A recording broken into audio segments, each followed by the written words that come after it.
Hello guys, welcome back to my channel. তোমরা সবাই কেমন আছো? আশা করি ভালো আছো। আমিও খুব ভালো আছি। তো তোমরা দেখতে পাচ্ছ আমি চলে এসেছি এখন গয়ার ভ্রমণের পার্ট 2 নিয়ে, কারণ এটা হচ্ছে বুদ্ধ মন্দির। তো চলো, আমরা এখন গয়ায় এসেছি। দেখো বুদ্ধদেব ঠাকুরকে খুবই বড়। হ্যাঁ, দূর থেকে দেখাচ্ছি তোমাদেরকে। দেখো, হ্যাঁ, দেখতে খুবই সুন্দর লাগছে। কাছে গেলে আরও বেশি সুন্দর লাগবে। প্রচুর মানুষের ভিড়। তো এখন আমরা বুদ্ধদেবের কাছে এগিয়ে যাচ্ছি। দেখো, এত মানুষ এখানে, এত পরিমাণে মানুষ যে মানে এখন তাও দেখা যাচ্ছে, এরপরে তো দেখাই যাবে না। মানে সবার মাথা দেখা যাচ্ছে। দেখো, ক্যামেরা করতে দেখো পুরো বুদ্ধদেবটাকে দেখো তোমরা। আর এখানে সব মেয়ে, মানে এরকম ফর্সা, খুবই সুন্দর, কিউট দেখতে ওদের। তো সবাই বলে নাকি এরা থাইল্যান্ডের মেয়ে, মানে থাইল্যান্ডের মানুষেরা।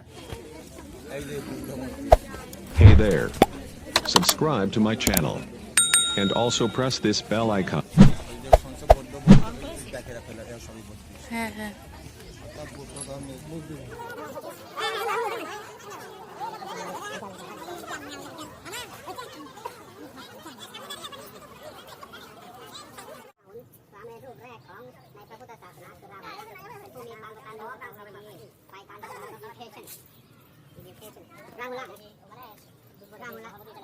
তখন আমরা ঢুকছি।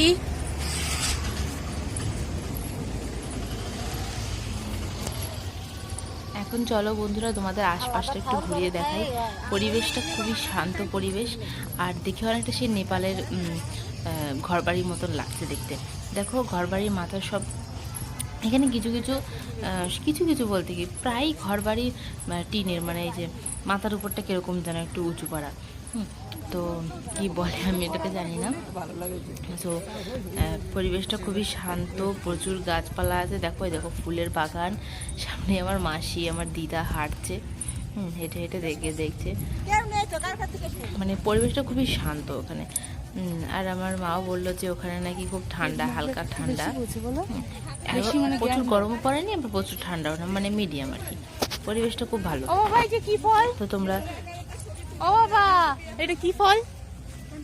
এই যে গাছটা আছে।